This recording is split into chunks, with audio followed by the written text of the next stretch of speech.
Bueno, vamos a ver, en primer lugar quería agradecer a Flavio que haya venido a nuestra universidad. Yo a Flavio le conozco desde hace muchos años, yo creo que hace más de una década, porque hemos coincidido en distintos seminarios internacionales, él presentando su trabajo y nosotros el nuestro, pero siempre con esas coincidencias del trabajo relacionado con la prevención del consumo de drogas y de otros problemas de comportamiento en colectivos en dificultad social.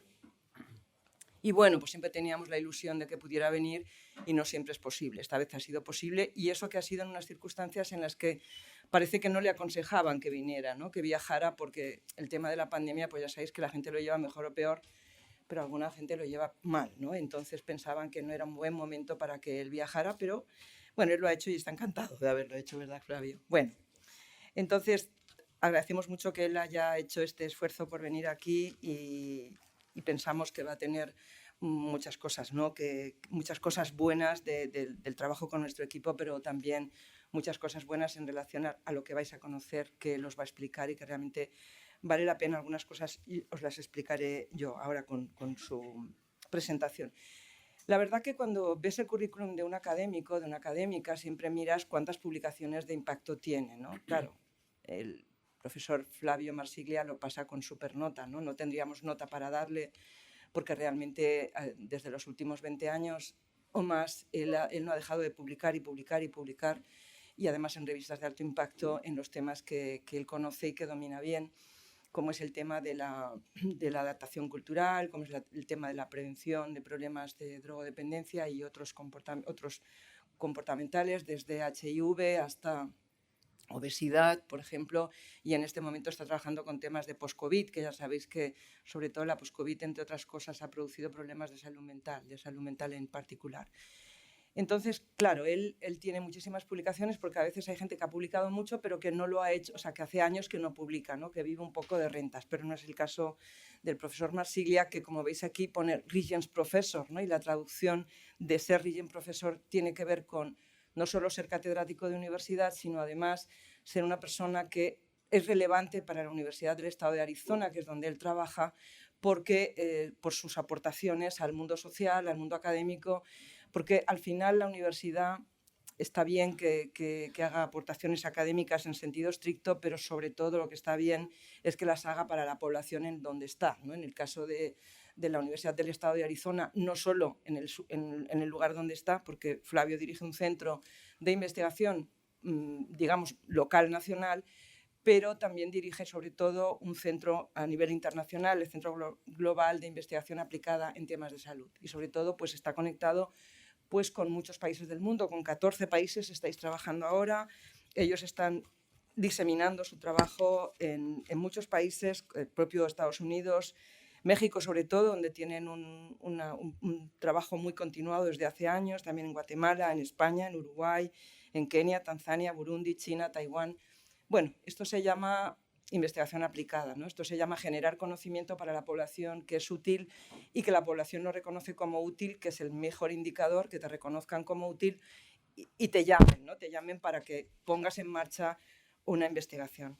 Para mí eso es uno de los principales valores del profesor Marsiglia. Ayer estuve mirando, revisando algunas cosas de su currículum y hay bastante gente que lo definía como una persona, como un líder inclusivo, y es cierto. No solo hay que tener habilidades académicas, sino que hay que tener habilidades también para conectar con la comunidad, ¿no? En esa línea que decíamos de que la universidad está para tener impacto social en la población a la que sirve. Entonces, bueno, pues él es una persona que tiene ese perfil, y lo tiene por muchas razones, pero fundamentalmente por la metodología que utiliza, ¿no? Entonces, el tipo de metodología que utiliza es una metodología participativa, comunitaria, es una metodología inclusiva, y es muy importante eso porque es una manera de responder a las necesidades de la población a la que sirve, en este caso población migrante, población que está en Estados Unidos, que vino de México sobre todo, o de otros países iberoamericanos o no iberoamericanos, también afroamericanos, también africanos, y también en sus lugares de origen, ¿no? Son dos poblaciones que son la misma teóricamente, pero que están en dos situaciones distintas y realmente se enfrentan a problemas distintos, ¿no? Cuando, por ejemplo, el tema de la paradoja que comentabas en algún trabajo, ¿no? Que comentabas sobre las primeras generaciones y las segundas en relación a su consumo de sustancias. Bueno, entonces eso nos va a venir muy bien porque aquí hay mucha gente de los que estáis aquí sentados, muchas personas que trabajan con este colectivo, ¿no? Entonces es bien importante esa parte que os digo, ¿no? de cómo ellos trabajan la participación, porque no es solo el trabajar metodologías participativas, que bueno, los que estamos aquí bastante sabemos lo que es eso, sino que luego hay que elevarlo a la categoría académica.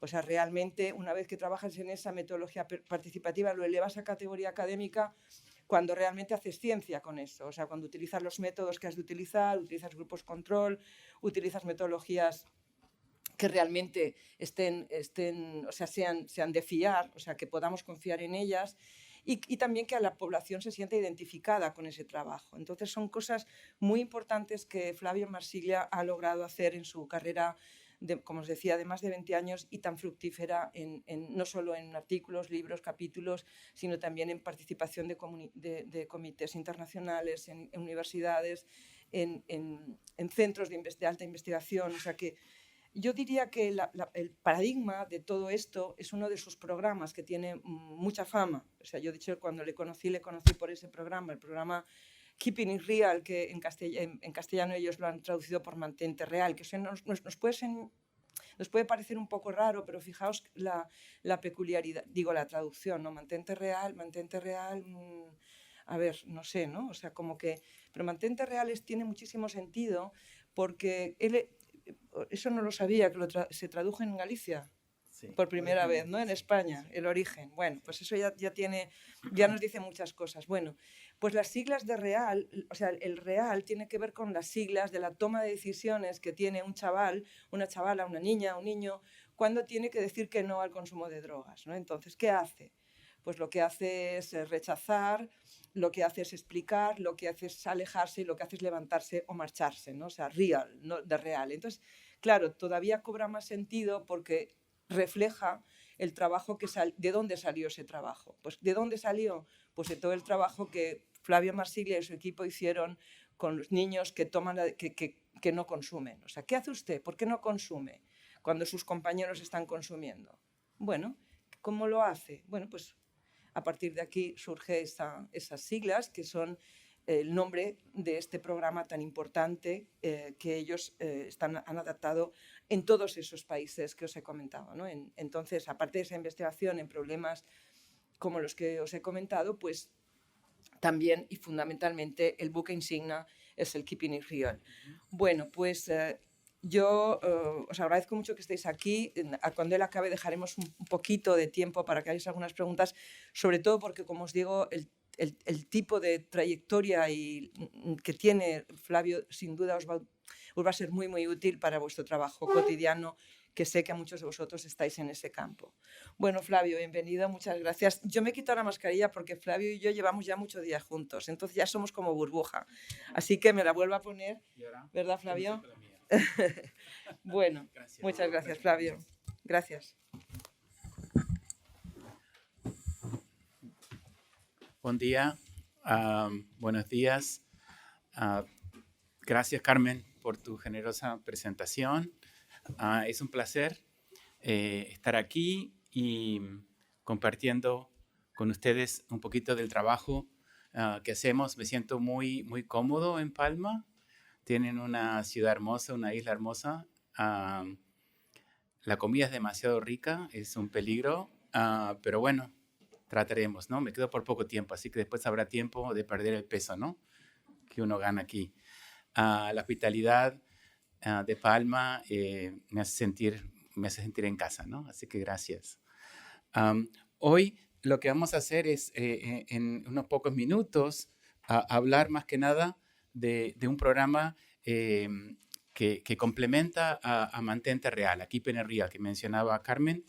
Pero antes de comenzar, voy a dar reconocimiento a los territorios donde está la universidad nuestra, ¿no? Que cada vez que presentamos, donde estemos en el mundo, nos gusta honrar a los que vinieron primero, ¿no? Que todavía están ahí. Arizona es un estado con 22 naciones indígenas y los 4 campus de nuestra universidad están en el Valle del Río Salado, que es el territorio ancestral de los pueblos indígenas como las comunidades Akimel Odam, que es la comunidad Pima, Piposh, que es la comunidad Maricopa en español.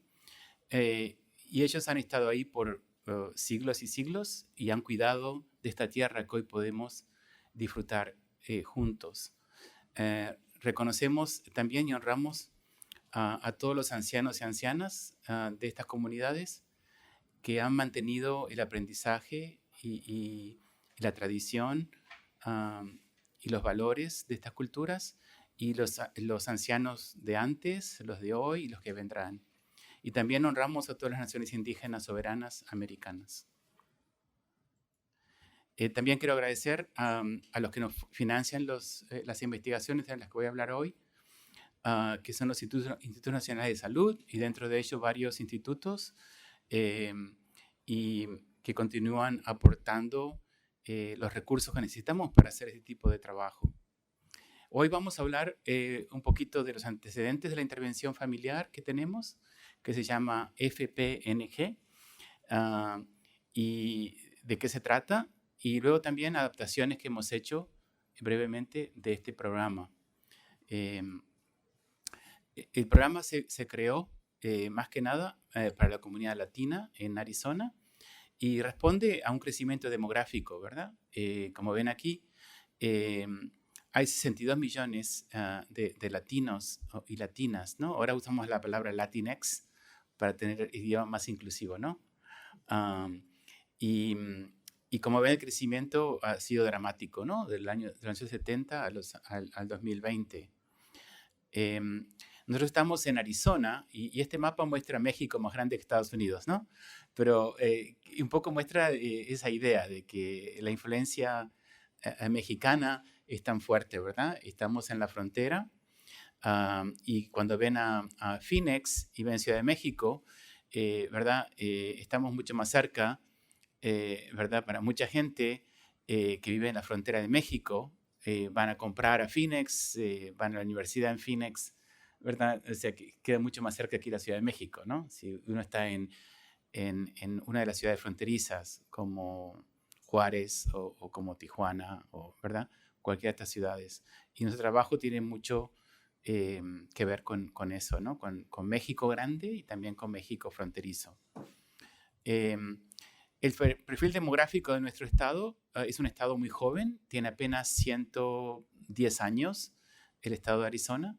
Como saben, Arizona siempre fue territorio indígena, luego fue parte del Imperio Español y luego fue parte de México. Y después se convirtió en un territorio independiente y luego pasó a ser un estado de la Unión Americana, ¿no? Hace 110 años. Tiene 7 millones de habitantes, la mayoría es anglo-blanco, 55%, pero los latinos formamos 30% de la población. Y también la población indígena de 4-5% y con 22 naciones indígenas autónomas. Y la comunidad afroamericana, en comparación con otros estados de Estados Unidos, es bastante chica, ¿no? 4%. Luego, la población latina es más que nada mexicana, 90% mexicana. Entonces, cuando hablamos de programas culturalmente adaptados o creados con la comunidad latina, como saben, hay 22 naciones o 23 naciones que tienen el idioma español o castellano como idioma original. Entonces, ¿de quién hablamos, no? Es diferente, ¿verdad?, ser uruguayo, como soy yo de nacimiento, ¿no? Que ser mexicano, ¿verdad? O ser guatemalteco. Entonces, es difícil hablar de esta palabra, ¿no? Latinx o latino o latina. ¿De quién estamos hablando? Entonces, cuando hablamos en Arizona de latinos y latinas, hablamos de la cultura mexicana, mexicano-americana, ¿verdad? Y como decía Carmen, el tipo de trabajo que hacemos es basado en la comunidad, es un participativo, y siempre partimos de una necesidad comunitaria, una necesidad que la comunidad nos dice. No es una comunidad que nosotros simplemente la definimos basados en datos epidemiológicos, ¿no? Sino que tiene que ser una necesidad sentida, ¿no? De que en realidad la comunidad quiere hacer algo y buscamos desarrollar una intervención basada en la evidencia, y luego esa intervención tiene que traer soluciones comunitarias, ¿no? Y cuando hablamos de evidencia, hay varias formas de llegar a esa evidencia, pero al final siempre generalmente terminamos haciendo estudios, ¿verdad? Que son aleatorios, con grupo control y con muestras grandes. Por eso que necesitamos fondos de los Institutos Nacionales de Salud, porque generalmente esos estudios son un poquito caros, ¿no? Son propuestas que tenemos que enviar a Washington y son competitivas y por suerte hemos logrado mantener esos fondos por 20 años, más de 20 años en este momento, ¿no? Y así fue que creamos Mantenta Real, Keep It Real, que ya Carmen nos dio una muy buena introducción. Y una vez que hicimos el estudio ¿verdad? Original con 7,000 estudiantes de secundaria en Phoenix, lo encontramos eficaz. Y el gobierno americano, federal norteamericano, lo consideró un programa modelo. Ellos hicieron también su evaluación independiente con nuestros datos y coincidieron de que es eficaz. La universidad lo patentó y esa es la copia del manual original. El que está un poquito más arriba, el que está un poquito más abajo es el logo que se desarrolló para la versión en español, ¿no? Que usamos en España. Recién terminamos hace poquito un estudio que incluyó Andalucía y Galicia y también se encontró eficaz con jóvenes de secundaria y también en muchos países latinoamericanos. Pero estas son las cuatro estrategias que ya nos mencionó Carmen, que surgieron de los propios niños y niñas cuando los entrevistamos. Y todo esto está basado en una teoría biológica, ecológica, ¿no? De sistemas, donde sabemos que el niño o la niña no está aislado o solo, ¿no? Sino que es parte de muchos contextos, que la familia ocupa un lugar fundamental, ¿no? En su ambiente ecológico más micro, ¿no? Pero después hay otros sistemas que son más amplios que también influyen, ¿no? Como puede ser la escuela, el barrio, la ciudad, el país, ¿verdad? La autonomía. Entonces, todo eso es importante tomarlo en cuenta, las políticas sociales.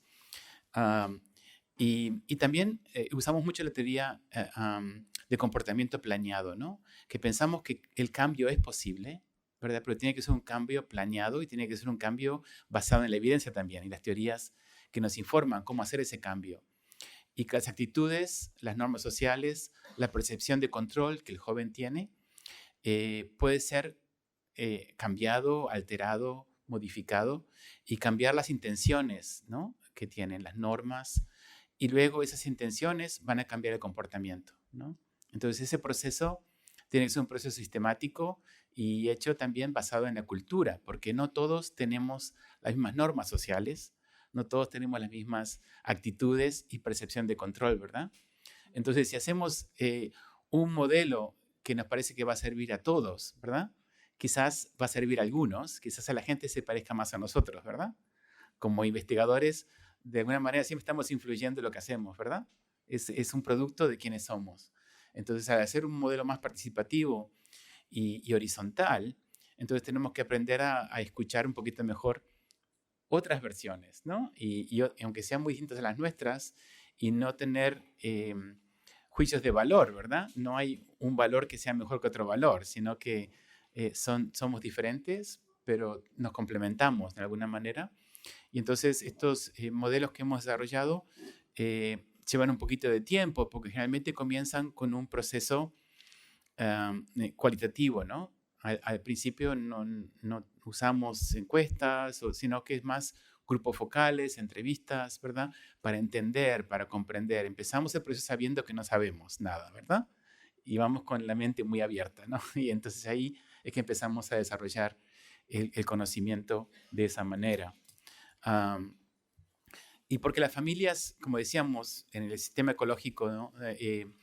Ocupan un papel fundamental porque amortiguan los riesgos de los adolescentes, ¿no? Son una fuente importante de controles internos y externos, definen las normas, y hay muchas teorías de socialización, pero las teorías de socialización primaria nos ayudan mucho a entender el rol de los padres, ¿no? En cuanto a ser como una vocecita, ¿no? Para el joven y la joven, ¿no? de qué es aceptable y qué no es aceptable, ¿no? Y también los padres ocupan un lugar importante como modelos, ¿no? Ellos modelan comportamiento, ¿no? Entonces, ¿qué es aceptable y qué no es aceptable? No solo por lo que digo, sino también por lo que hago, ¿verdad? Eh, y, y esto, no que se complique, pero se hace más interesante, ¿verdad? Con el proceso de aculturación, porque generalmente los jóvenes son los primeros en aprender el idioma nuevo, si los padres migran, por ejemplo, ¿no? A una nueva sociedad.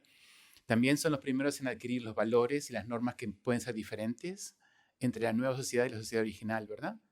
Y entonces puede haber una interrupción, ¿verdad? En ese rol que los padres juegan, porque hay como un desfasaje, ¿no? Entre lo que el papá y la mamá hacía en su sociedad, ¿no? Nativa, original, y cómo lo hacían, y cómo se hacen las cosas en la nueva sociedad. Y el joven aprende cómo manejar esos dos mundos mucho mejor, son más ágiles, ¿no? En incorporar lo nuevo que los papás que son un poquito mayores, ¿no? Que ellos. Y entonces también los papás no entienden a veces los sistemas nuevos, no aprenden el idioma tan rápido como el joven o la joven lo puede aprender. Entonces a veces los niños empiezan a cumplir un papel de adulto, ¿no? Con el papá y la mamá. Y el poder que los padres se supone que tienen en la familia a veces se transfiere al niño, ¿no? A la niña. Entonces el niño como que manda en la casa, ¿no? Si se quiere. Entonces hay un desfasaje en ese sentido, ¿no?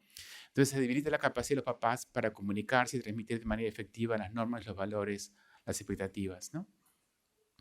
Y entonces la aculturación puede afectar la salud de los jóvenes y de los padres también, ¿no?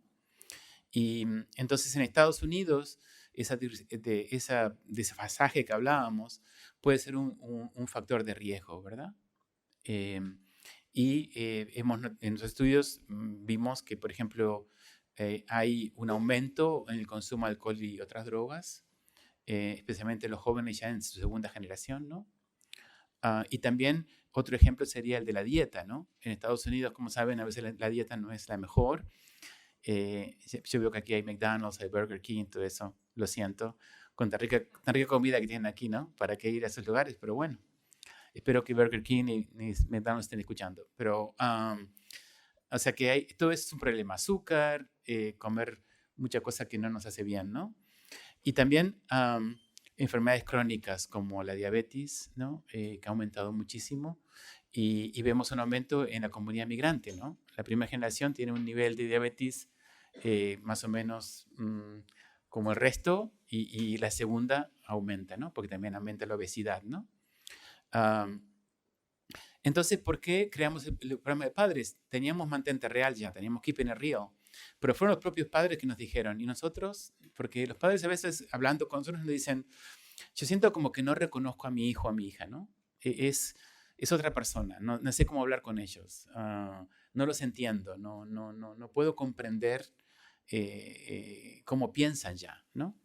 Mi bebé, ¿no? Ya no es mi bebé, ¿no? Que me parece que todos los padres pasan por eso, ¿verdad? Cuando los jóvenes llegan a la adolescencia, ¿no? Pero cuando está el proceso de aculturación, además, como que esa distancia que se crea entre el padre y el hijo se hace todavía más grande, ¿verdad? Y más difícil de descifrar para ellos, ¿no? Entonces, por eso los papás y las mamás nos dijeron, vamos a hacer algo también para nosotros, ¿no? Porque el Mantente Real o Keeping It Real tiene lugar en el salón de clase, ¿no? Es un programa universal. Todos los niños del salón de clase reciben el programa y nosotros capacitamos a los maestros y maestras o profesores y profesoras en el salón de clase y ellos lo dan en su salón de clase. Y hay tareas domiciliarias, ¿no? Que los chicos las completan con los papás y mamás. Así es que ellos se hicieron más familiares con el programa y les gustó y querían participar de una forma más directa como papás y mamás, ¿no?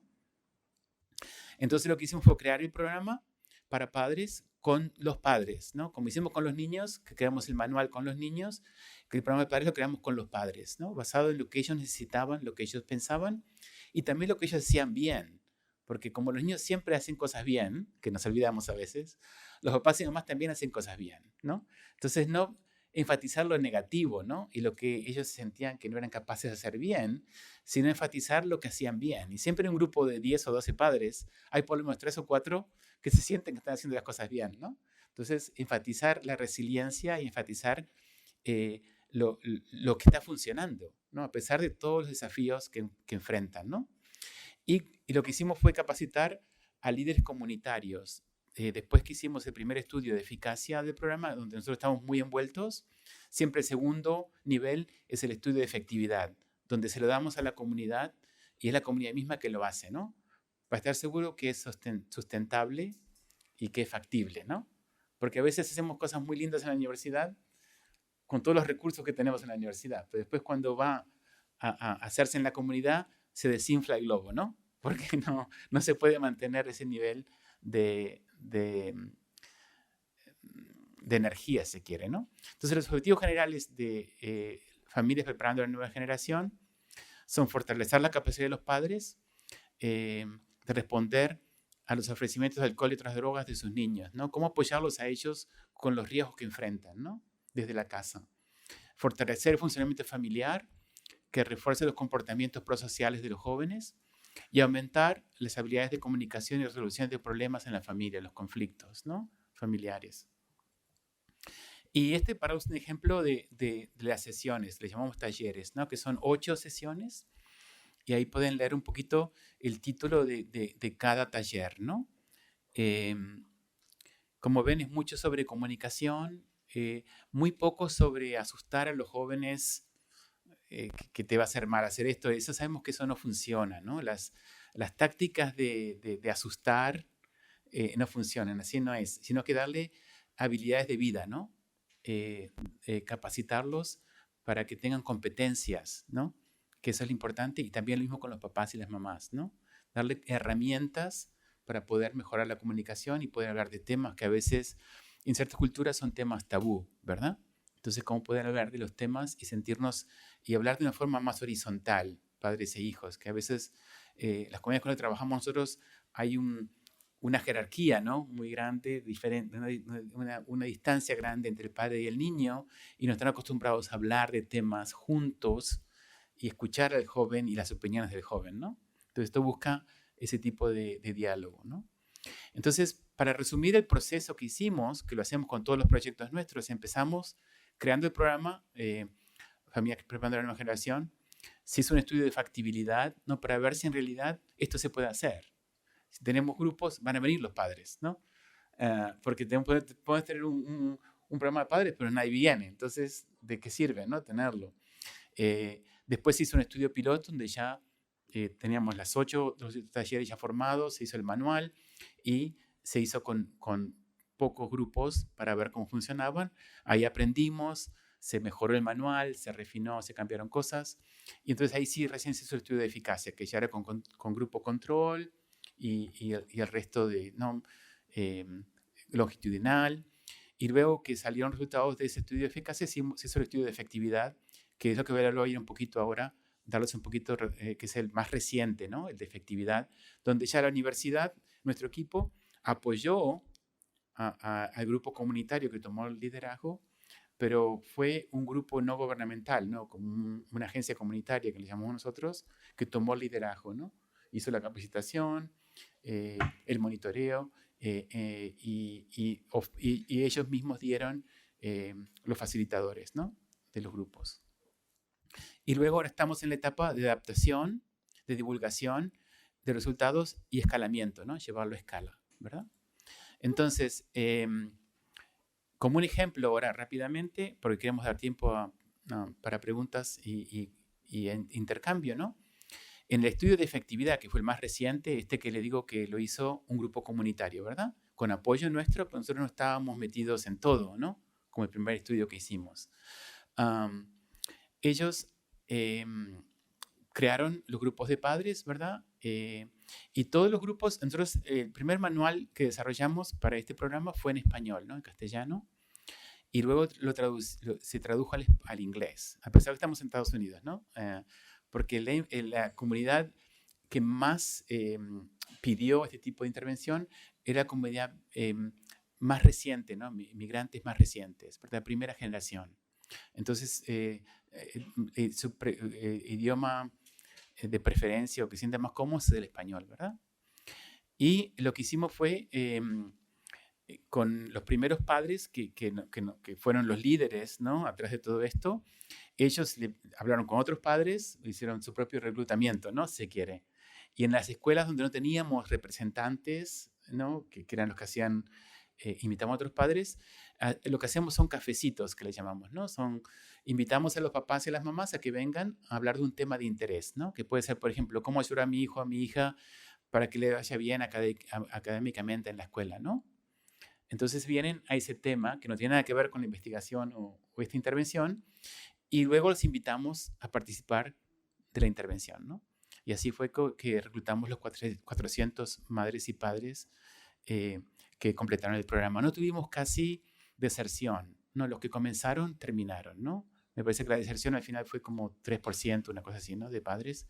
Y con los niños, como les voy a mostrar aquí, trabajamos también en el salón de clase. O sea que esto era para complementar, ¿verdad? Y también para probar si es necesario tener a los padres también participando, ¿no? O si simplemente hacer el programa en el salón de clase es suficiente, ¿no?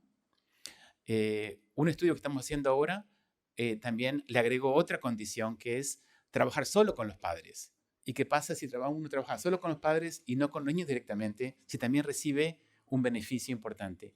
Y los datos preliminares nos muestran, que no están aquí, ¿verdad? Porque no es este estudio, que trabajando solo con los padres y no los niños directamente, también uno recibe mucho beneficio. Porque siempre la encuesta se la damos a los niños, ¿no? Y el seguimiento con los niños. Y aunque trabajamos solo con los papás y las mamás, también el niño migrante se beneficia, ¿no? Directamente. Y este estudio de efectividad tenía 3 condiciones. Una, trabajamos con el papá y la mamá, o uno o el otro, y el hijo o hija. Un hijo o hija solo, ¿no? Ellos elegían cuál, si tenía más de uno en la escuela secundaria. Y trabajamos generalmente con los niños de primero de secundaria, ¿verdad? Que es 7º grado en Estados Unidos. Y de forma aleatoria, 3 institutos de los 9 que aceptaron participar fue asignado a esta primera condición, ¿no? Donde el papá y la mamá recibían el programa de padres y el niño o niña recibía el programa en el salón de clase, ¿no? Doble dosis, vamos a decir. No sé si podemos usar esa palabra dosis, ¿no? En la segunda condición, los papás y las mamás no recibían la intervención, solo el niño o niña, ¿no? En el salón de clase. Y el tercero es control. Pero control para nosotros quiere decir tratamiento como de costumbre, decimos, ¿no? O sea, ¿qué quiere decir? Que en esos 3 institutos que fueron asignados de forma aleatoria al grupo control, no les dijimos que pararan de hacer lo que hacen de prevención. Seguían haciendo lo que siempre hacen, ¿verdad? Con los padres y con los hijos y lo que fuere. Y esto era una dosis extra en la condición 1 y 2, ¿verdad? En la condición 3 nomás hicieron lo que siempre hacen y lo único que completaron fueron las encuestas, ¿verdad? Pero no recibieron ningún tipo de servicio de parte nuestra, ¿no? Entonces, todos fueron invitados, los estudiantes de 7º grado, y con los padres se fueron invitados, pero fue ese acercamiento más personal lo que hizo que los padres aceptaran participar, ¿no? Nada más mandar una carta de invitación no funcionó, ¿verdad? Había que hacer un poquito de trabajo más personal. La encuesta 1 se hizo en el otoño de primero de secundaria, se implementó la intervención, o sea que en la encuesta 1 todos completaron la primera encuesta sin haber participado para nada del programa, ¿no? Ni padres ni hijos. Entonces el grupo control también la completó. Se hizo la implementación, se dio la encuesta 2 en la primavera y luego la encuesta 3 cuando ya pasaron el próximo grado, ¿no? El 8º o el 2º de secundaria en España, ¿no? La muestra juvenil eran 842 niños y niñas de primero de secundaria. Y los porcentajes de los niños era más o menos un 30% estaban en la condición, ¿verdad? Donde los papás de ellos también estaban participando del programa de padres. Otro 35% ellos solo recibían la intervención, los papás no. Y después otro 36% estaba en el grupo control. Más o menos equitativo en cuanto a género, ¿no? Varones y mujeres. Como ven aquí, 92% de los que participaron, o 93% eran Latinx. Y nosotros usamos el almuerzo gratis como un proxy para nivel socioeconómico, ¿no? Los que están debajo del nivel de pobreza califican para recibir almuerzo gratis, ¿verdad? Entonces es una muestra más bien de bajos recursos económicos, ¿no? Y los niños, más o menos 65% de niñas tenían buenas notas o calificaciones escolares, ¿verdad?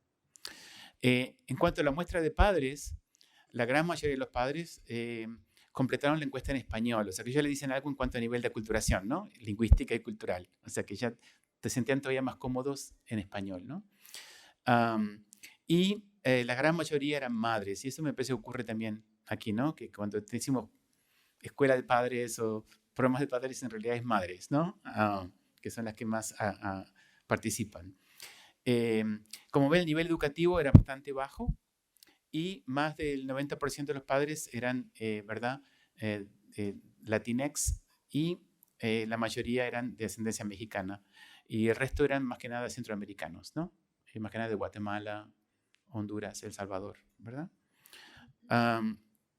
¿Y qué pasó? Cuando hicimos estas encuestas longitudinales, ¿no? ¿Se acuerdan? Hicimos una pre-test y 2 post-test. El funcionamiento familiar, que teníamos varias escalas sobre esto, mostró que mejoró, que se fortificó significativamente, estadísticamente fue significativo el cambio. Y esto lo comparábamos siempre al grupo control, ¿verdad? Los que no recibieron nada, ¿verdad? También las madres y padres reportaron aumentos significativos en la comunicación abierta y las prácticas positivas de crianza, ¿no? ¿Se acuerdan que yo decía esa visión más jerárquica? Eso parecía más al principio, en el pretest, y después que los papás y mamás participaban, como que adquirieron un poquito esa herramienta, si se quiere, y ese cambio un poquito de chip, ¿no? Para decir, voy a tener más un diálogo, ¿no? Con mis hijos. Y eso fue muy, muy beneficioso, nos parece, para los resultados, ¿no? Y también los factores protectores de una población vulnerable, ¿no? Había muchos elementos que ya existían en la comunidad, ¿no? Y en las familias, pero como que los papás, prácticas que ya hacían, por ejemplo, en México, ¿no? Las dejaron de hacer, porque pensaban, ahora estamos en otro país, hay que dejar de, ¿no? Trabajar de esta manera o hacer esto. Y después en grupos se dan cuenta de que otros papás lo siguen haciendo y les funciona, ¿no? Entonces, resaltar o rescatar prácticas de crianza que de alguna manera los papás se confunden y piensan que tienen que dejar de usar, ¿no? Cuando habían sido efectivas por generaciones, ¿no? Entonces, volverlas a usar. O sea, que también tiene esa parte de, en realidad, ese proceso de biculturalidad, ¿no? De poder decir, bueno, mantengo lo bueno de mi cultura de origen y a la vez veo qué hay de bueno en la nueva cultura, ¿no? E integro las dos. Y no decir blanco y negro, ¿no? O me quedo solo donde estaba y no me ajusto para nada o no me integro a esta sociedad nueva, o abandono completamente quién era y me convierto en esta cosa nueva, vacía si quiere, ¿no? Y entonces ahí es un problema de identidad y confunde a los jóvenes también. Entonces tenemos hipótesis, ¿verdad? Que la idea es que los que reciben la escuela de padres y el salón de clase, esos niños y niñas se benefician más que el resto, ¿verdad? Recuerda que tenemos 3 condiciones, ¿no? O sea que la primera condición sería la más efectiva, ¿no? Que el niño y niña reciben el programa de salón de clase y sus papás y mamás también reciben el programa de padres, ¿no? Y medimos, ¿verdad? Uso de alcohol, tabaco y otras drogas como marihuana en los últimos días. Y claro, la idea de ver qué grupo, ¿no? En qué grupo estaban, en qué condición de las 3.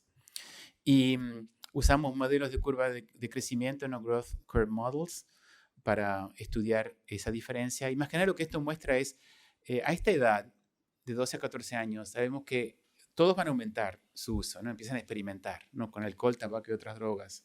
Pero con la curva lo que vemos es que pasa a lo largo del tiempo, ¿no? En 2 años, la idea es que el grupo control, que no recibió la intervención, ninguna de las 2 intervenciones, va a aumentar de forma natural, ¿no? Para arriba, para arriba, para arriba. La idea es que el grupo que recibe solo en el salón de clase va a aumentar, pero menos, ¿verdad? Y la hipótesis es que el grupo que recibe las 2 dosis, ¿no? Padre, madre e hijo, va a aumentar todavía menos, ¿no? Entonces sería control más arriba, solo son de clase más abajo y papá, mamá y niño todavía más abajo. Entonces, eso es lo que vemos que pasó, ¿no? Con alcohol, por ejemplo, el grupo control está verde, que es lo que es la hipótesis, ¿no? Continúa para arriba, más arriba. El segundo grupo en rojo, solo el niño, H, hijo, ¿no? En el medio. Y cuando el papá y la mamá reciben el programa y los niños reciben el programa, todavía más bajo, ¿no? Padre e hijo. Lo mismo pasó con cigarrillos, cantidad y frecuencia, ¿ven? La misma tendencia, ¿verdad? Y lo mismo con marihuana. Lo interesante con marihuana que fue hijo solo fue más efectivo que padre e hijo, ¿no? Y marihuana parece ser un poquito diferente que tabaco y alcohol, ¿no? Que parece que trabajar directamente con el niño es muy importante en este caso, ¿no?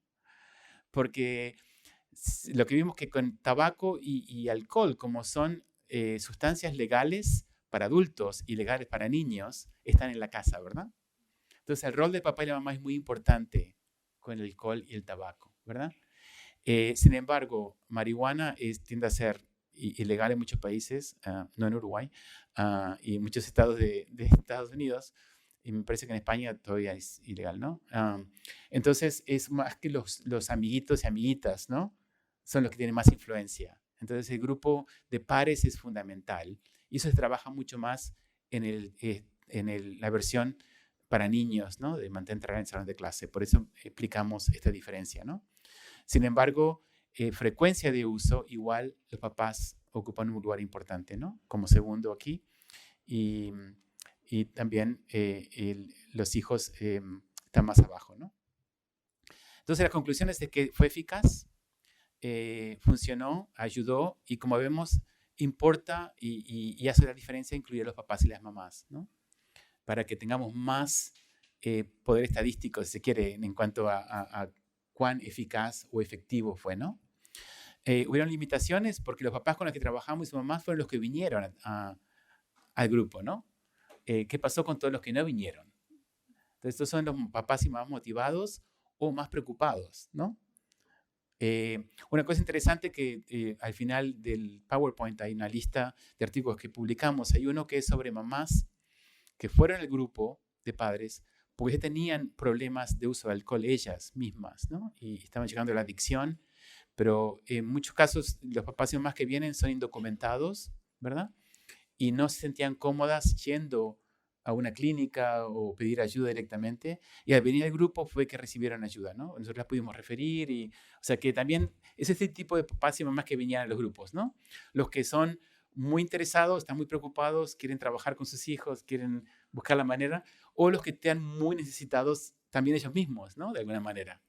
Pero hay otros que no vinieron. Entonces, no podemos generalizar esos resultados a todos los papás y mamás, ¿no? Pero el modelo parece que haber funcionado muy bien, ¿no? Adaptaciones que se han hecho rápidamente, lo adaptamos para la comunidad indígena urbana de Estados Unidos, y el nombre nuevo es Parenting Two Worlds, que es como decir criando en dos mundos. Lo que pasa es que las comunidades indígenas tienen sus reservas, ¿verdad? Son más bien rurales y muy tradicionales, donde se crían los hijos de forma más colectiva, ¿verdad? Los abuelos, los tíos, otra gente que les llaman tíos, aunque no sean tíos, ¿no? El clan, todos ayudan a criar los hijos, ¿no?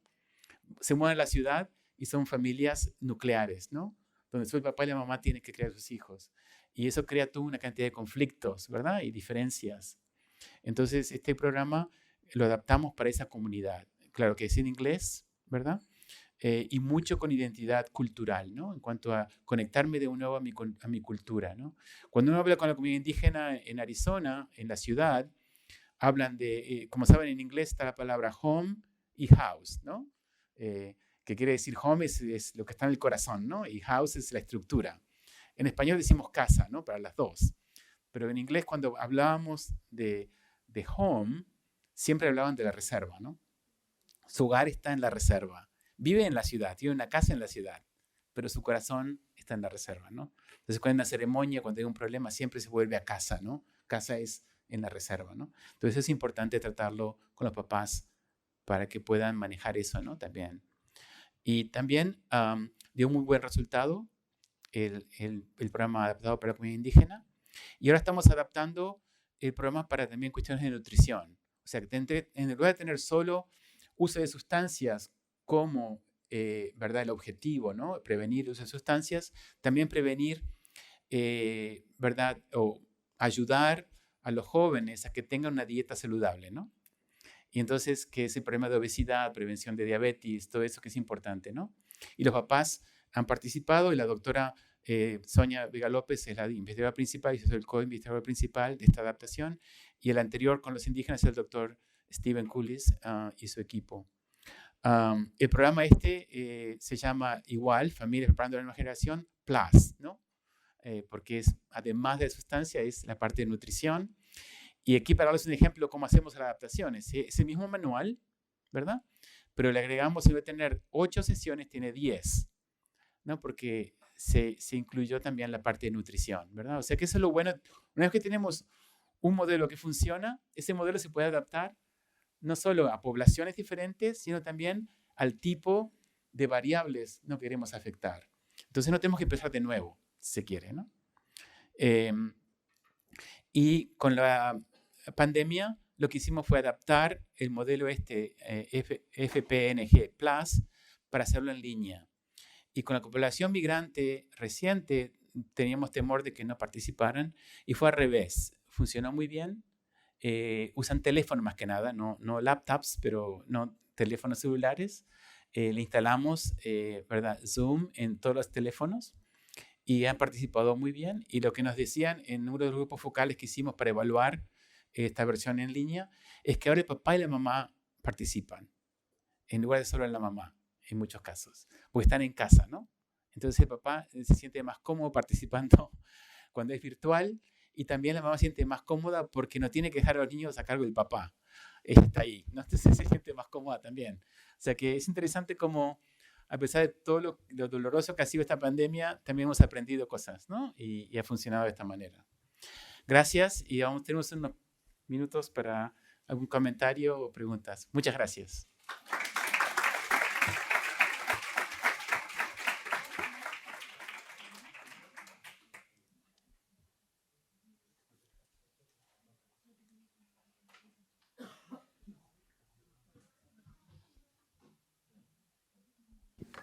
Sí, en primer lugar, gracias Flavio por la excepcional conferencia. Sí que hay una primera pregunta relativa al tema del abandono y la atrición, que has comentado ese 3% y nos interesa mucho porque esa es una clave muy importante. Sí. ¿Cuáles son los tips, ¿no? Las pequeñas pistas o recomendaciones que nos puedes dar para ir en esa dirección? Sí, gracias, Joan.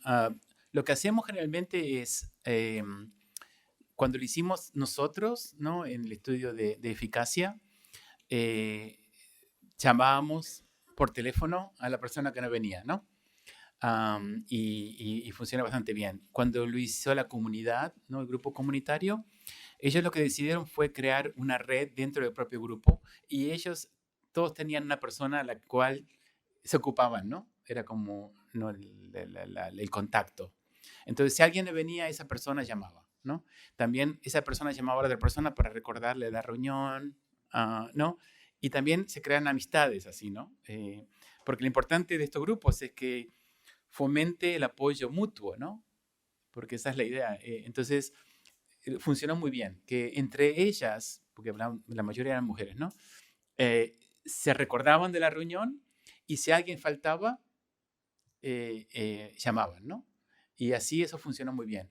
En otros casos, cuando había alguien que estaba preocupada porque sabía que la mamá estaba muy ocupada, muy nerviosa, tenía crisis, la pasaban a buscar, ¿no? Entonces, una pasaba a buscar a la otra. Y así fue que se creó ese sistema de apoyo que funcionó muy bien y se mantuvo muy bajo la deserción. Uh-huh.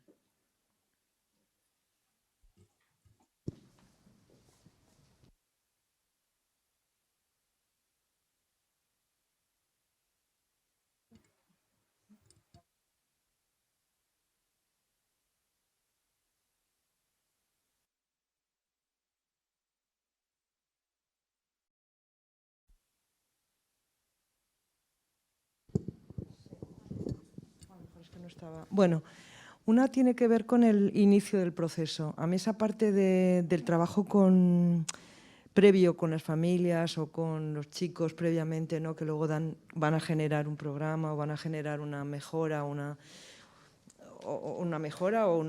sumarle algún tema.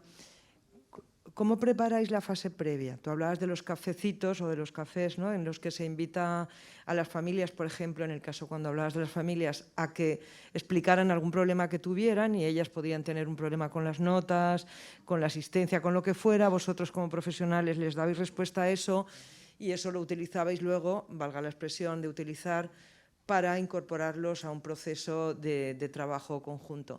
Pero antes de todo eso, ¿cómo empezáis? O sea, ¿cómo os dirigís a los centros? ¿Cómo empezáis? O sea, ¿por dónde? O sea, ¿hacéis un acuerdo previo con el gobierno, gobierno educativo? ¿Hacéis un acuerdo previo en concreto con una escuela determinada? Sí, O sea, muy buena pregunta, Carmen. Lleva tiempo porque en Arizona, como en muchos otros estados, no hay un departamento de educación centralizado, ¿no?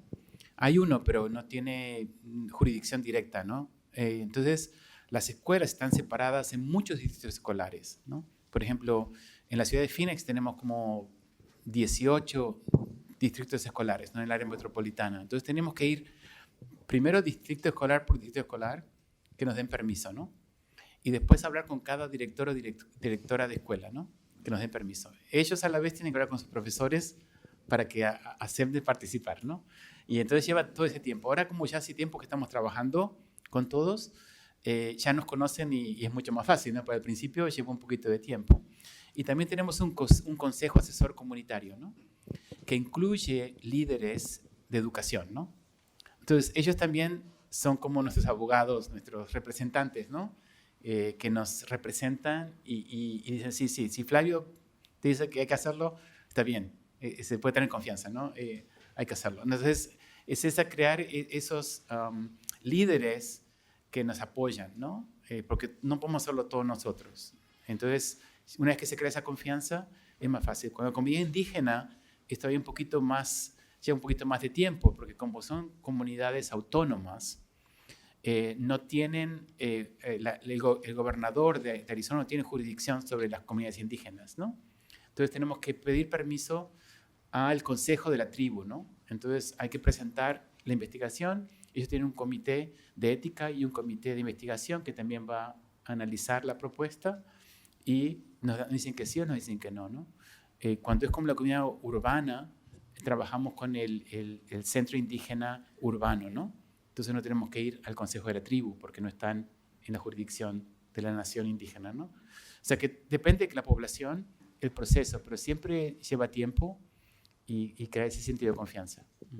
muchas gracias. Y una segunda que yo creo que también tiene mucho que ver con lo que pasa en este país, que es el tema de las pandillas, ¿no? Y las pandillas tienen mucho que ver con el proceso de aculturación. O sea, no me encuentro bien en mi cultura de referencia y tampoco tengo sitio en la cultura en la que he aterrizado. No estoy como en mitad de la nada. Y yo creo que el trabajo que tú nos has presentado es muy importante para que ellos tengan justo lo que tú decías, ¿no? O sea, lo mejor de la cultura de la que vengo y lo mejor de la cultura a la que llego, ¿no? Y de eso hacer como un desideratum, una expectativa de vida. A mí eso es de lo que más me ha interesado, bueno, me ha interesado todo, pero es de lo que menos conocía, ¿no? O sea, es el trabajo que menos conozco en prevención del pandilleo o incluso no solo ya en prevención de incorporarse a, sino incluso una vez que te has incorporado, poder tener expectativas de salida de eso, ¿no? Yo no sé si habéis profundizado, he visto trabajos tuyos en el tema de pandillas, pero no sé si con esta metodología que utilizáis también os está funcionando bien en esa parte, ¿no?, de prevención, porque en España hay mucha pandilla, aquí en Baleares, pero también en España, en Comunidad de Madrid, bueno, en muchas grandes ciudades. Sí. Se me ocurre más que nada un estudio reciente que terminamos en México, ¿no? Un estudio nacional como con 8.000 estudiantes en México, en las 3 ciudades más grandes de México. Y ahí lo que incluimos, porque fue pedido por los colegas, incluir violencia, ¿no? Prevención de violencia. Y ahí incluye pandillas.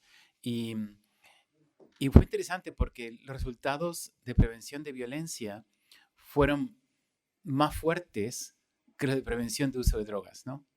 Y eso nos hizo un poquito, wow, qué interesante, ¿no? ¿Cómo se necesita esto?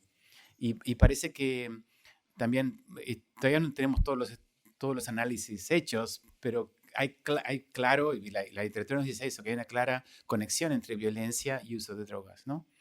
Y muchos de los jóvenes nos decían, especialmente en los grupos focales, la parte cualitativa, de que las estrategias que enseñamos, ¿no? Rechaza, explica, apártate, levántate, son muy lindas y todo, pero muy corteses, ¿no? Dice, a mí cuando me ofrecen, no me dicen,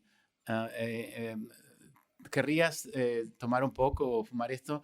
Me obligan. Y si no lo hago, me pegan, ¿no?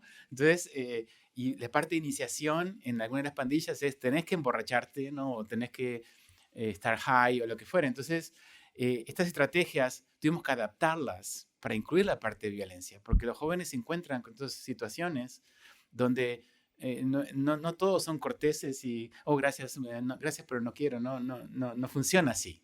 Entonces me decían, inclusive los videos que son parte de la intervención, les parece demasiado como de telenovela, ¿no? Toda la gente muy amable, pero dice, así no es mi experiencia, así no es como yo vivo, ¿no? Entonces tuvimos que ajustar todo eso para poder captar la experiencia vivida, ¿no? Por los jóvenes. No hablamos de todos, ¿verdad? Pero hay un sector que nos dijo, sí, miren, esto no habla de mi experiencia, ¿no? Entonces, seguimos trabajando en eso, Carmen, y hay que hacerlo porque como es un programa universal, trabajamos con todos los jóvenes ese salón de clase. No es específico para los que tienen más riesgo, entonces, pero a la vez tenemos que tomar en cuenta eso. Un análisis que hicimos separado con otro estudio nos mostró que los chicos que están usando y chicas dejaron de usar o bajaron la cantidad que usaban, ¿no? Al participar del programa. Entonces es interesante como que sea universal y se supone que es prevención primaria, ¿no? Hay chicos que igual se benefician, porque yo digo que muchas veces ellos no quieren usar, pero se encuentran en situaciones que no saben qué hacer y empiezan a usar. Entonces, cuando finalmente tienen un programa que les da las herramientas para hacer lo que querían hacer desde el principio, ¿no? Entonces salen de una situación, ¿no? Porque a veces no están preparados y no estamos mucho con las niñas, ¿no? En la cultura mexicana-americana, a veces hay una diferencia como se cría el niño y la niña, ¿no? Al niño se le deja experimentar, sale, y entonces estamos preparados para enfrentar el riesgo. Sin embargo, a la niña se le protege mucho, ¿no? Y cosas que no puede hacer, que no puede salir, que si sale con la mamá o con la hermana mayor o con la prima, ¿no? Todo muy controlado. Y un día la niña está sola, ¿no? Por primera vez. Y nunca se enfrentó con riesgos y ahora no sabe cómo manejar esos riesgos. Entonces, está más vulnerable que el varón. A pesar de que los papás la cuidaron tanto porque quería que no fuera vulnerable, ¿no? Pero al final esa protección exagerada la deja más vulnerable, ¿no? Entonces, eso también con las pandillas, porque ahora las pandillas también incluyen mucho a las mujeres, ¿no? Que antes era más una cuestión de varones. Entonces, todo estamos trabajándolo, el aspecto de género también es muy importante, que de alguna manera se relaciona a tu pregunta, ¿no?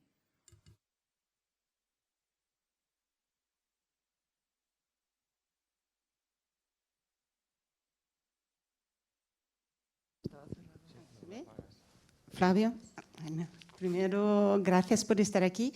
Y otra, me ha alegrado mucho saber que eres de Uruguay. Yo soy, de mi familia es frontera Brasil con Uruguay y me causa una sensación muy buena. Tengo entendido de que este laboratorio se trabaja en 12 países, ¿es eso, no? Lo he entendido bien.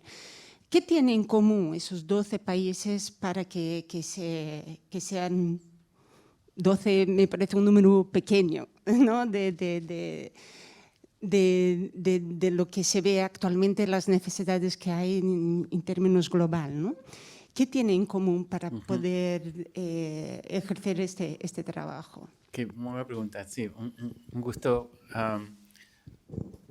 ¿Tú de dónde? ¿De Río Grande do Sur? Porto Alegre. Fui mucho a Porto Alegre en mi juventud. Sí, sí. Muy interesante. Lo que esos países tienen en común, tenemos 14 países, ¿no? Por ejemplo, China, ¿no? No solo Taiwán, pero China, ¿no? me encanta ir a China. Y cuando estoy en China, me pregunto lo mismo, ¿no? ¿Qué estoy haciendo yo en China, no? Y lo que tenemos en común es que los jóvenes son los jóvenes, la adolescencia es la adolescencia y las familias son las familias, ¿no? Entonces eso es lo que tenemos en común. El amor de los padres, la preocupación de cómo crío a mi hijo, ¿no? También los jóvenes, la preocupación de no quiero defraudar a mis padres, pero a la vez quiero ser quien soy, ¿no? Y hemos encontrado mucho en común. Inclusive hicimos un estudio con los colegas de la Universidad de Santiago de Compostela hace años, donde comparamos resultados de un estudio que hicimos en Galicia con un estudio que hicimos en Phoenix, ¿no? Que parecen dos lugares tan diferentes y encontramos paralelos, ¿no? Y son esas dinámicas familiares, dinámicas de la adolescencia, ¿verdad? Factores de riesgo y factores protectores que a la vez nos llevan siempre a esa idea, ¿no? De que la frase que usamos siempre es la cultura cura, ¿no? Si podemos mantenernos conectados en este mundo globalizado, ¿no? En el que vivimos todos, ¿no? Y todas. Si podemos mantener esa conexión a esa cultura que nos da identidad, ¿no? Que nos dice quién somos, ¿no? Y a dónde vamos, ¿no? Entonces, la prevención tiene que primero identificar eso, ¿no? Que es protector. Y eso es el programa inicial, ¿no? Y después que se identifica eso, qué es lo protector, cómo podemos fortificar lo que protege, ¿no? Y no ser no obsesionarnos con los riesgos, ¿no? Porque si lo que protege sube, el riesgo automáticamente va a bajar, ¿no? Y la sociedad como tal y los políticos y las políticas sociales ponen todos los recursos en los riesgos, ¿no? En ese pequeño grupo que está haciendo todo mal, ¿no? O que no tuvieron la atención que requerían y que, ¿no? Y nos olvidamos de todo el resto que está haciendo las cosas bien, ¿no? Y que si no los atendemos, quizás empiezan a caer, ¿no? En situaciones de riesgo. Entonces, eso es lo que encontramos en común en estas sociedades, que todos de alguna manera caemos en la misma trampa, ¿no? De enfatizar solamente la patología, si se quiere, ¿no? Y olvidarnos de que la gran mayoría de la gente, familias, niños, adolescentes, están bien, ¿no? Y necesitan apoyo así como están para que sigan adelante, ¿no? Y prevenir esas situaciones de riesgo de que hablábamos.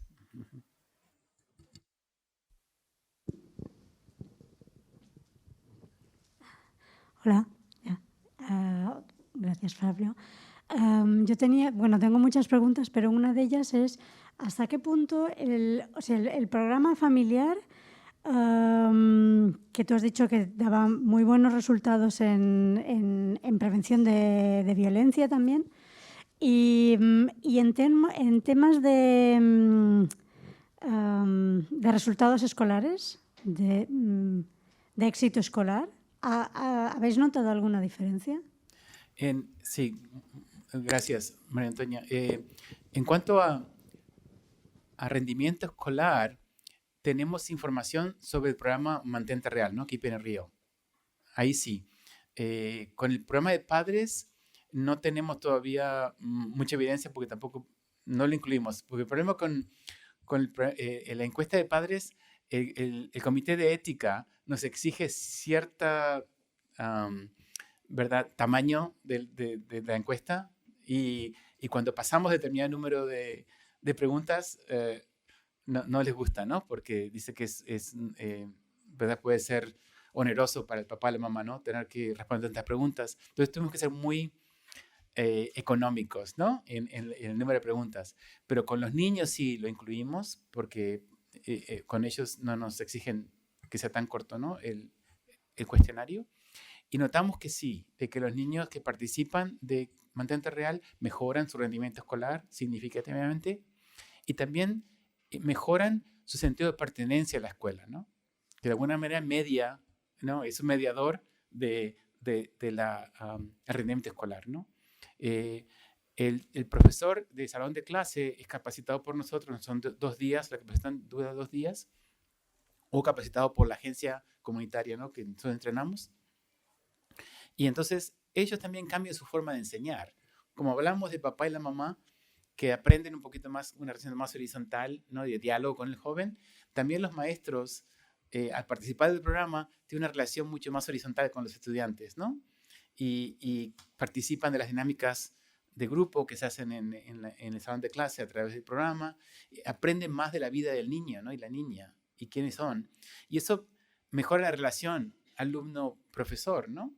O profesora, y eso me parece también es un factor que ayuda en el mejoramiento del rendimiento escolar de los niños, ¿no?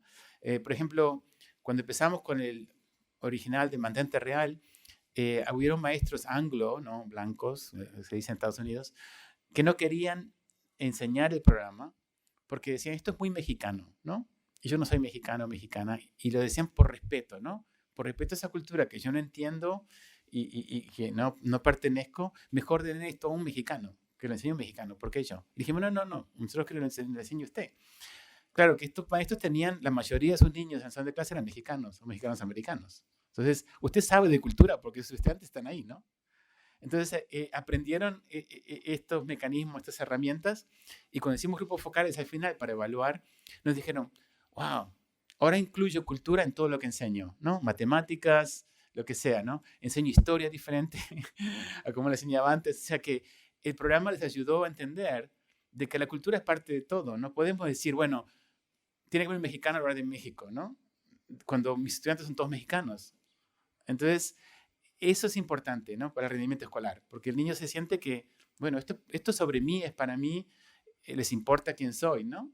Entonces, es un factor, no es un objetivo del programa, ¿no? Es un programa de prevención, pero de alguna manera también ayuda con otras cosas, ¿no? Que ese es uno de los temas. Uh-huh. Una segunda pregunta. ¿Y el profesorado cómo participa del programa? ¿Se le da algunos incentivos? ¿Son voluntarios? ¿A través de las instancias más altas se le obliga en cierta manera a participar? ¿Cómo es? Muy bien. Una pregunta también. Nosotros no podemos pagarle a los profesores, no se permite pagarle a un profesor por hacer un trabajo extra, ¿no? Entonces lo que hicimos fue negociar, ¿no? Con las autoridades escolares de que podíamos darle un incentivo para participar de la capacitación, ¿no? Entonces, por esos 2 días que ellos vienen, se les da una tarjeta, ¿no? de compra por cierta cantidad de dólares, ¿no? Que pueden comprar lo que ellos quieran, ¿no? Ese es un incentivo que utilizamos y que ha funcionado bien. Es una manera, y también le damos un certificado de participación en la capacitación por la universidad, ¿no? Que los profesores en Estados Unidos tienen que, me imagino aquí también, la educación continua le llaman. Entonces esto le da créditos para la cantidad de créditos que tienen que tener ese año de educación continua, ¿no? Y eso lo valoran muchísimo, ¿no? Esa es la pregunta, ¿no? Sí. Y claro, cuando ya se implementa el programa sin nuestra participación, ¿no? Como Mantente Real se implementa, no hay incentivos, ¿no? El incentivo es cuando es parte de la investigación, ¿no? Uh-huh. ¿Más preguntas?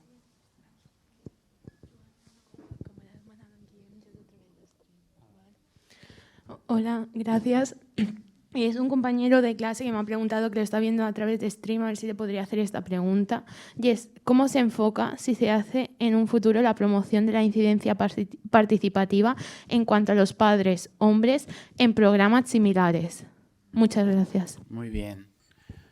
Como decía el ejemplo de cuando se hizo de forma virtual, ¿no? Que los papás hombres participaron, ¿no? También yo participé de grupos focales al principio, un poco lo que preguntaba Carmen antes, cuando íbamos desarrollando el programa, ¿no? Y me acuerdo un diálogo que se creó en uno de los grupos focales, 2 papás, ¿no? Un papá, porque también el programa no es directamente, no habla directamente de educación sexual, pero hay un poquito de herramientas que papá y la mamá pidieron tener, ¿no? Para hablar de cuestiones de educación sexual. Entonces, en ese grupo focal, esa fue la sesión que estábamos discutiendo, ¿no? ¿Qué tipo de contenido tiene que tener esta sesión?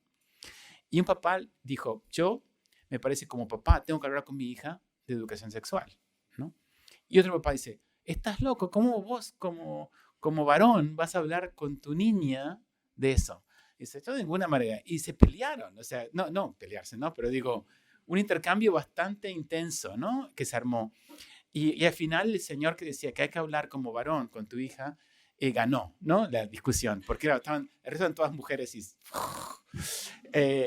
se armó una discusión importante, pero eso es importante, que no seamos nosotros, los profesores, los psicólogos, trabajadores sociales, que estemos diciendo al papá, sino que sea otro papá varón que le diga al otro papá varón cuál es su rol, ¿no? Y qué se debe hacer y qué no se debe hacer, ¿no? Y de alguna manera bajar esos tabús un poquito, pero que sí es mucho más efectivo, ¿no? Crear esos espacios de diálogo con respeto, ¿verdad? De intercambio, y que eso me parece que es fundamental, y con respeto al papá, ¿no? Porque si lo atacamos al papá y empezamos a hablar, usamos términos como machista y macho, ¿no? Entonces lo alienamos, se cierra y no viene, ¿no? Entonces lo perdimos. Entonces, ¿cómo mantenerlos conectados, escuchando su punto de vista, entendiendo su punto de vista, pero a la vez crear un diálogo donde se pueden cuestionar, ¿no? Ciertos principios, valores, normas, conductas que quizás no son muy,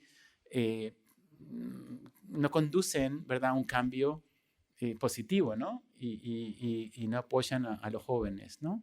Entonces, ese es un ejemplo para el compañero que se va a preguntar. Gracias por hacer la pregunta por el compañero. Ajá.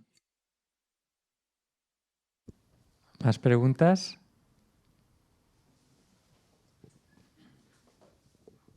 Gracias, Flavio. Yo querría volver a la propuesta de María Antonia acerca de la colaboración de las escuelas. Está por un lado el rol del profesorado, el cómo se implican en la aplicación del programa, que me parece muy interesante. Pero está esa parte del currículum. ¿En qué horario y de qué manera encajan con el currículum? Imagino que esto es clave para el mantenimiento del programa, ¿no? ¿Verdad? El poder luego ceder el programa a la comunidad y que se lleve a cabo tiene que ver con ese conocimiento del profesorado.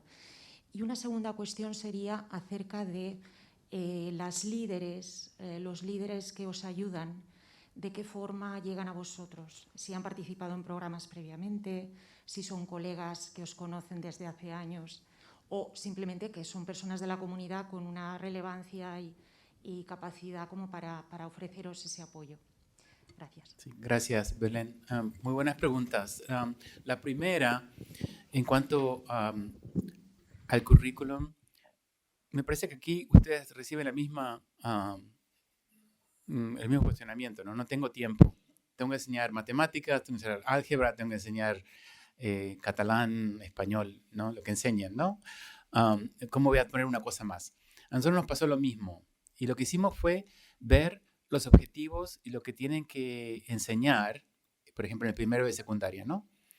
Y eso lo comparamos con lo que Mantente Real o Keep in Real enseña, ¿no? Por ejemplo, escritura. Hay muchos de los ejercicios que los niños tienen que escribir. Entonces, lo que hicimos fue conectar cada cosa que el programa nuestro hace con lo que el maestro o maestra tiene que hacer, ¿no?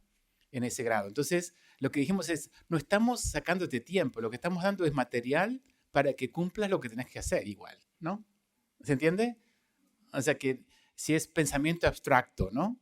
Una de las cosas que tienen que lograr. Entonces, hay un ejercicio que se basa en pensamiento abstracto, ¿no? Entonces, esa es la idea. Y eso ayudó mucho a que nos dieran la luz verde, ¿no? Si se quiere. Porque se quedó claro que no estábamos sacándole tiempo a la enseñanza, sino que estábamos dándole herramientas al maestro o maestra para cumplir lo que tiene que hacer igual, ¿no? Además de dar prevención. Y también ponerlo en la clase adecuada, ¿no? Generalmente es salud, una clase de salud. También puede ser ciencias sociales, a veces lo ponen en esa clase, porque los maestros que vienen son un tipo específico de maestro, ¿no? O maestra, o profesor, profesora, ¿no? Que dan ciertas clases, ¿no? En México fue interesante porque vino gente de muchas materias que nosotros no pensamos, ¿no?, que iban a venir. También vinieron directores de escuela a hacer la capacitación sea que fue mucho más grande y diverso, ¿no? El grupo de profesores. En Estados Unidos generalmente es un poquito más limitado a ese tipo de materias, ¿no? Salud, ciencias sociales, ese tipo de materias. Y la segunda pregunta, los líderes que nos apoyan, muchos de ellos son exalumnos nuestros, es la realidad, especialmente la comunidad indígena, ¿no? Y que nos conocen, que nos apoyan, que, ¿no?, se sienten muy cerca, ¿no?, de los objetivos, ¿no? Y otros, me parece que el tener estos consejos asesores comunitarios es muy importante, ¿no? Entonces siempre cuando hacemos el consejo asesor comunitario hace un relevamiento anual, ¿no? Y ve quién está representado, y quién no está representado en el consejo, ¿no? Basado en el tipo de investigación que estamos haciendo. Entonces cuando vemos que hay alguien que no está representado, se va a ese colectivo o a esa organización y se busca, y ellos nominan a alguien y luego votan, ¿no? O sea que el Consejo Asesor Comunitario tiene su propio gobierno, ¿no? Se gobiernan ellos mismos, ¿no? Eligen su presidente, vicepresidente, y ellos son los que nominan miembros y votan y dicen sí o no. Y entonces eso ha ayudado mucho, el tener, no nosotros, sino que además yo le doy cuenta al Consejo Asesor Comunitario, son como mis jefes, ¿no? De alguna manera. Y nosotros cada vez que vamos a empezar un proyecto nuevo, lo presentamos al Consejo Asesor Comunitario y dicen si que sí o que no, ¿no? O sea que tenemos que siempre, cuando decimos trabajo comunitario y participativo, también quiere decir, después que terminamos un proyecto, presentárselo a esa comunidad, ¿no? Entonces tenemos algunos que son pequeños folletos que hacemos con resultados, o hacemos un PowerPoint y hacemos como una asamblea comunitaria donde se presenta, ¿verdad? Entonces eso también lleva a que la gente dice, bueno, esta investigación sirve para algo.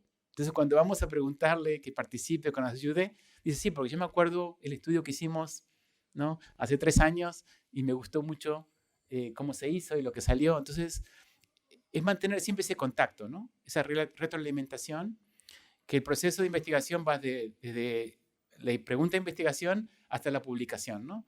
Y esos líderes comunitarios también publican con nosotros, son coautores con nosotros, ¿no? O sea que es todo el proceso científico, ¿no? Se quiere, y no usar a la comunidad. Lo que queremos evitar siempre es, le decimos, ese enfoque colonialista a la investigación, ¿no? Como extraer los datos, ¿verdad? Como quien extrae el oro o la plata, ¿no? Y después no nos ven más, ¿no? Sino que el proceso tiene que ser continuo y de retroalimentación y de diálogo y también de humildad, porque a veces nosotros tenemos una idea muy buena, nos parece a nosotros, que es muy útil y nos dicen que no.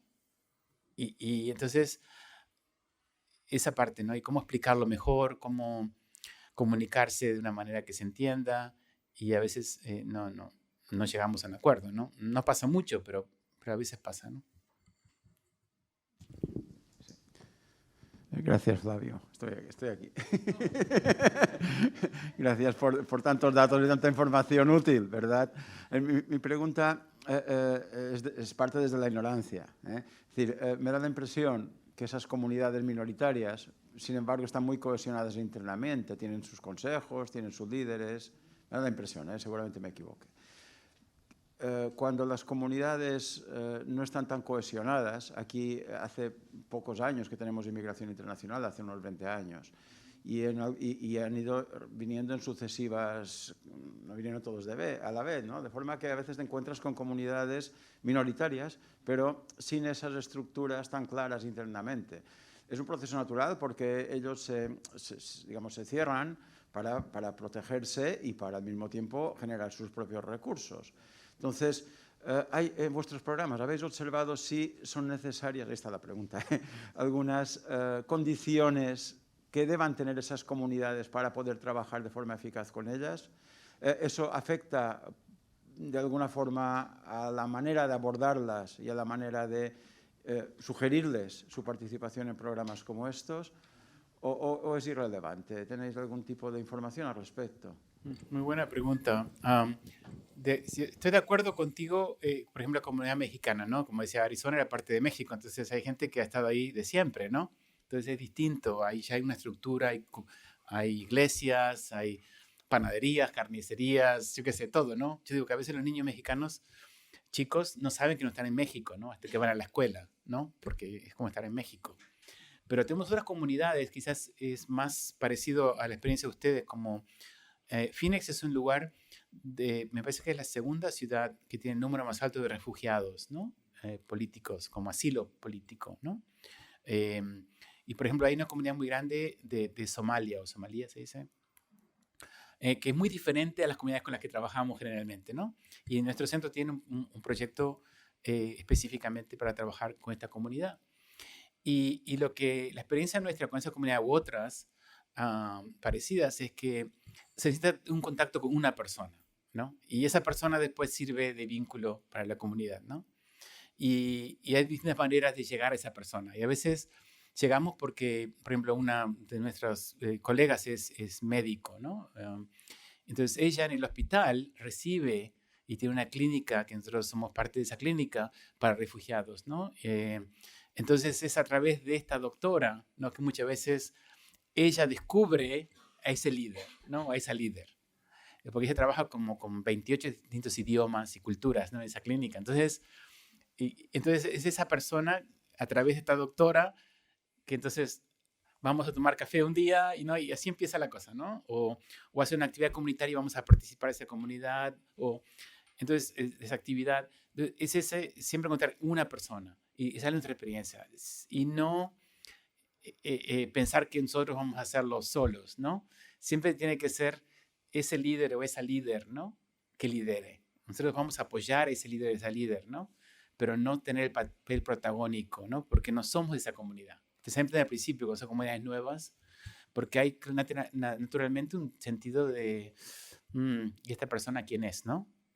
Y nos ven como que representamos al gobierno de alguna manera, porque somos una universidad estatal, ¿no? Y representamos a la sociedad mayoritaria, ¿no? No importa que no seamos nacidos en Estados Unidos o que no hablemos inglés como primer idioma, cuando es alguien nuevo, ellos no piensan en tu biografía, ¿no? Nos ven como clase media, nos ven como, ¿verdad? Y que estamos funcionando a un nivel muy diferente al de ellos, ¿no? Entonces hay que aceptar eso. Y no decir, no, pero yo también, no, yo creo en los derechos humanos o lo que fuera, no dar ningún tipo de estos discursos, ¿no? Así que me está ofendiendo porque ¿quién piensa que soy yo? Yo no soy el opresor, ¿no? Bueno, eso no ayuda. No hay que decir, entiendo exactamente cómo me ve, ¿no? y valorar que es así, esa es su versión, ¿no? Esa es su verdad. Y tener paciencia hasta que encontremos a esa persona que entonces nos conoce, nos tiene confianza y ellos van a liderar y apoyar ese líder como podamos con los recursos que tenemos, ¿no? Esa sería mi recomendación.